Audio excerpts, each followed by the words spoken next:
Hello, welcome to question 37, BECE 2025. Mr. Edu bought 400 bags of maize for his farm animals. If he used 120 bags to feed the animals, find the percentage of what? The maize left. So total, this is gone. So amount of maize or number of bags of maize left is going to be the bag he bought 400 and the one he used, and I'm sure this is going to be 280, right?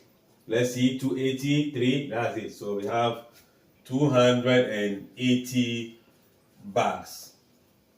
This is the number of bags that has been left. Now remember, this bag is left out of what? 400. So the fraction of that times 100 give you that percentage.